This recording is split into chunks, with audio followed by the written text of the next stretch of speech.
Can Donald Trump end the conflict in Ukraine? This is something that Joe Biden thought maybe he could do. No, of course he couldn't. Of course he didn't try to end the conflict in Ukraine. Joe Biden funded Ukraine, and Kamala Harris, of course. We've got to add her name in there. And the Congress that passed all these bills allowing us to fund them, they funded over $100 million to Ukraine. Well over $100 million, actually. This is money that should have gone into the pockets of Americans, whether by investment or tax relief or whatever it might be. It should have been invested into infrastructure. It should have been invested into small businesses. And, you know, I think it should have been invested into seniors, because this is a pet peeve of mine. I know quite a few seniors that work well into their 70s because Social Security just doesn't cut it anymore. Yet we're paying the pension plan in Ukraine. That is evil. That is evil. That's one of the worst things that I can possibly imagine us doing, actually.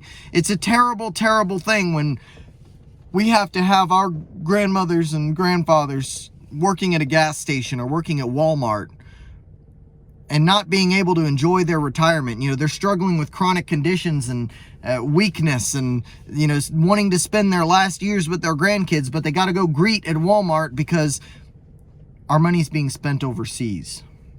Now, I think that Trump can end this. I think that there will be concessions on both sides. The thing that I can come up with is maybe Ukraine is allowed to join NATO, or at least is given protections from NATO, and Russia is given at least part of the Donbass or the Luhansk region that is full of ethnic Russians, which is the territory that they wanted in the first place. I think that an agreement can be reached, seeing as the Donbass doesn't even want to be part of Ukraine. Hopefully, we stop meddling with Ukraine and, you know, we don't topple their government again like we did in 2014.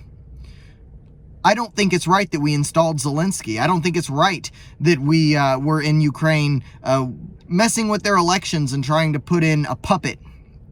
I don't think that it's right that we've been funding them with billions and billions of dollars that should rightfully have gone back into the investments for Americans. It drives up inflation. It absolutely destroys the morale of the American people when they're having an internal argument about whether or not we should be participating in a war that had nothing to do with us. I think Trump can end this conflict. I'm not sure exactly how it will go, but I'm not a foreign negotiator. Keep your eyes on this, though, because this will happen fairly soon. That's about all.